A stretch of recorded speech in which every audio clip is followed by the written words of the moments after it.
বুধবার জলপাইগুড়ি ও মালদহের জনসভায় কেন্দ্রীয় স্বরাষ্ট্রমন্ত্রী অমিত শাহ তৃণমূলের কংগ্রেসের তীব্র সমালোচনা করে স্পষ্ট জানিয়ে দিয়েছেন, আমরা বাংলায় কাউকে বাবরি মসজিদ বানাতে দেব না। আসন্ন পশ্চিমবঙ্গ বিধানসভা নির্বাচনকে কেন্দ্র করে ধর্মীয় বিভাজন ও রাজনৈতিক উত্তেজনা এখন তুঙ্গে। তৃণমূল কংগ্রেসের সাধারণ সম্পাদক অভিষেক বন্দ্যোপাধ্যায় এই বক্তব্যকে উস্কানিমূলক ও ভয়ভীতি প্রদর্শনের রাজনীতি বলে অভিহিত করেন। তিনি দলীয় কর্মীদের গণতান্ত্রিকভাবে এই হুমকির মোকাবেলা করার আহ্বান জানান। রাজনৈতিক বিশ্লেষকদের মতে 23 ও 29 এপ্রিলের ভোট গ্রহণের ঠিক আগে এই ধর্মীয় সংবেদনশীল ইস্যুটিকে বিজেপি ও তৃণমূল উভয় পক্ষই ভোটারদের প্রভাবিত করার হাতিয়ার হিসেবে ব্যবহার করেছে।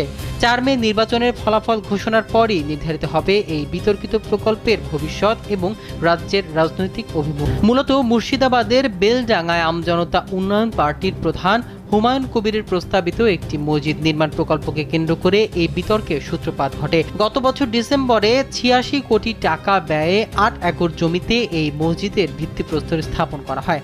শাহর অভিযোগ, তৃণমূল থেকে বহিষ্কৃত হলেও হুমায়ুন কবির আসলে মুখ্যমন্ত্রী মমতা বন্দ্যোপাধ্যায় ও অভিষেক বন্দ্যোপাধ্যায়ের ইশারাতেই এই কাজ করেছেন। তিনি হুঁশিয়ারি দিয়ে বলেন, এটি ভারত, এখানে কেউ বাবরি মসজিদ তৈরির স্বপ্ন দেখলে তা চুরমার করে দেয়া হবে।